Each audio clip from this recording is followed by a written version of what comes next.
be a phenomenal playmaker. He is a much improved shooter from when he first entered the league.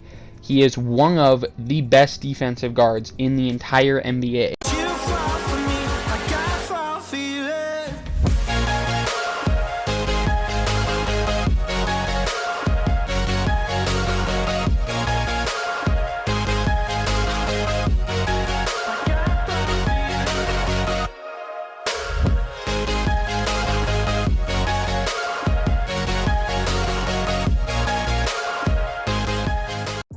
Alrighty, everybody, welcome back to NBA Now. I'm your boy Dom, and we're gonna get right into things.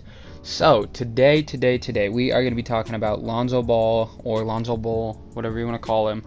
To be honest, I kind of just thought of that on the spot, so I'm gonna take my props for that. Anyways, yeah, so we're gonna be talking about Lonzo Ball and how he actually was the Chicago Bulls' best free agency signing this last offseason. So this is probably pretty controversial, because especially when you look at media outlets like ESPN or like Bleacher Report, all that's being talked about is, for some reason, why they think DeMar DeRozan is a terrible pickup for the Bulls, and Nikola Vucevic, who wasn't even signed this last offseason. He was traded last season.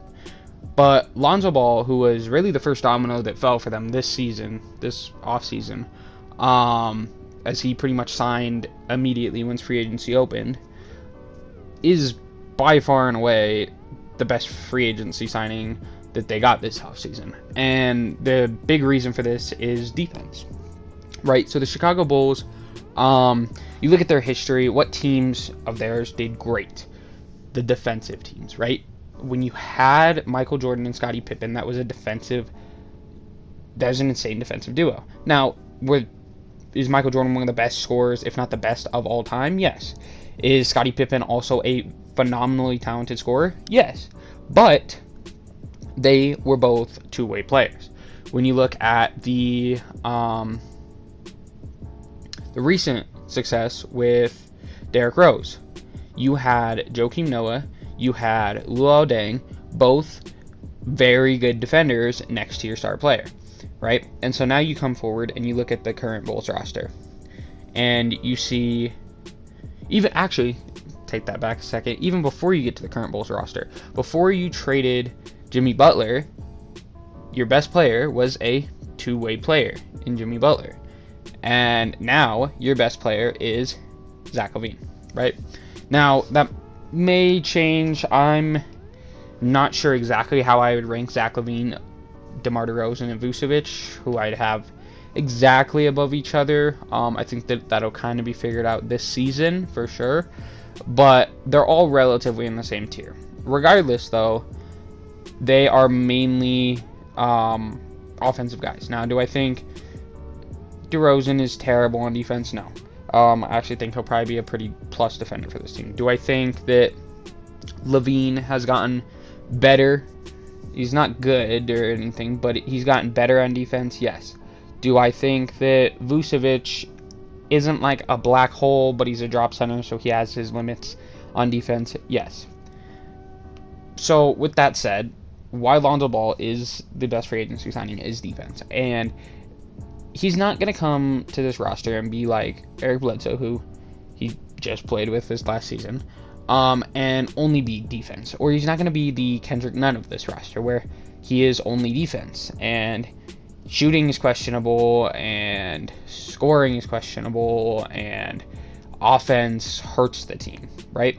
He's going to be a extreme plus on that side of the ball as well. Playmaking is also one of the worst areas for the Chicago Bulls the last few seasons, and between DeRozan and Lonzo Ball, that's pretty much fixed. Regardless of how much playmaking opportunities DeRozan has in Chicago, I think his assist numbers are at least going to shrink a decent amount, just due to the fact I don't think he's going to be as much of a primary playmaker here because they have Lonzo, and that speaks to the volumes that Lonzo is going to help this team. So Lonzo is going to be a phenomenal playmaker. He is a much improved shooter from when he first entered the league.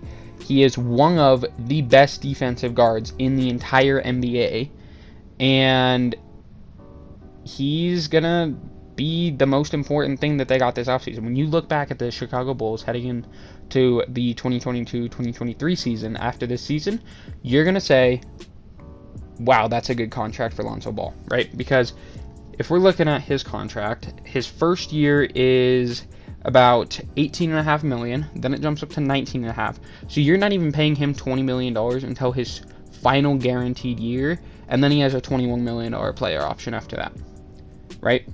So you potentially, on this contract, at max, are probably going to pay him $20 million, because I assume that he'll probably opt out of that to get a higher paying contract once he gets to his player option, right? So for 3 years, you're going to pay this guy $20 million once. And if I'm not mistaken, let me go look at this one other player's contract real quick. But I am pretty sure that this guy, who I would say most NBA fans are going to consider is at least a worse player than Lonzo Ball, maybe not significantly, but at least a worse player, is Terry Rozier. And by the end of his current extension that he received, he will be making almost $27 million. At $26.6 million in 2025. And you will not pay Lonzo that money on this contract.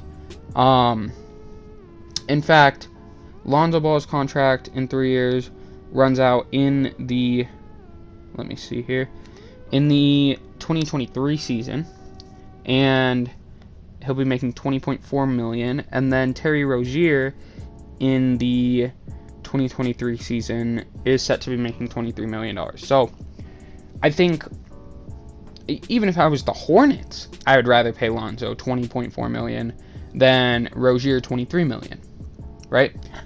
Even if I was the team paying Rozier the money.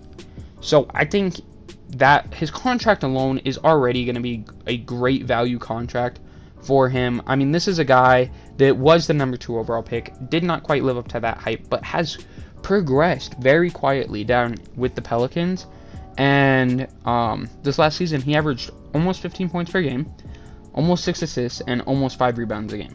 So very solid numbers, and that's next to Eric Bledsoe, who was sort of playing the 2. Lonzo was sort of playing the 2. It was kind of very bad roster construction, a very slow-paced offense with Van Gundy. Like, pretty much in the worst usage way for him, he still was able to improve and get to that. If we go look at his 3-point percentage from when he entered the league to now, he started his rookie season, he shot 36%. His sophomore season, he shot 40%. Let's call it 40%. The season before this last, the 2019-2020 season, he shot 40%, and this last season, he shot 41%, almost 42% from. Oh no, that's from the field. Whoops. From 3, he was 30% his rookie season, 33% his sophomore season, 37% his 2019-2020 season, his first year in New Orleans, and then this last season he shot almost 38%. And that is on a progressing amount of 3-pointers per game. So his first year in the league, he shot 6, and that's when he shot his worst. So then he dialed it back a little bit, and he shot a little bit better, shooting 33%. And then when he got to New Orleans, he was able to revamp it up back to 6 threes per game and increases efficiency from 33% to 37.5%. And then this last season, he again added 2 more 3-pointers per game that he attempted, up to 8.3 3-pointers per game, and still increased his efficiency from 37.5 to 37.8. So, although not a drastic increase, it's showing that at volume, he is a much improved shooter from when he came into the league. That's almost 10% better from his rookie season to the end of last season. And that is huge because of his defense. The fact that he can shoot the 3 ball at that clip and at that efficiency means that him being the phenomenal defender he is is even more valuable, because most guards that have that defensive ability are not quite able to shoot like that. I mean, you can even look at another one of the best defensive guards in the league, and Marcus Smart. He can shoot the three. Like, you don't worry about him from three. Like, say you do a Kendrick Nunn, or not a Kendrick Nunn, a Chris Dunn, sorry, or a Eric Bledsoe. You don't worry about him from three like that, but he's super streaky with it. Whereas Lonzo has consistently just gotten better from the three. And so we don't know if he's maybe going to be a 40% three-point shooter this next season. It's very well possible, especially if his attempts go down and his efficiency goes up. That's a high possibility with the amount of scoring options around him, because most likely he's going to average you would expect him to average the fourth most points on his team. So the scoring role is not going to be his primary focus. It's going to be getting guys involved, and it's going to be guarding the other team's best offensive player night in and night out, so that Zach LaVine isn't being taken advantage of, which will also help Zach LaVine be a better defender, because he's not going to have to be defending as good of an offensive player, right? So Lonzo Ball, by far the best free agency signing for the Chicago Bulls this last offseason. I think he's the reason that Zach LaVine is going to want to stay in Chicago, and they are going to be a dynamic backcourt going into the future. Now, it's a wait and see for how the season turns out for them. Personally, I'm higher on them than a lot of people are coming into this season. I think that they're probably going to get a higher seed than a lot of people. If you guys do want to see a video kind of talking about just the seeding that I think teams are going to get, make sure you guys let me know. And leave a like and subscribe for more. Yeah, it's been your boy Dom for NBA Now, and I'll catch y'all later. Peace out.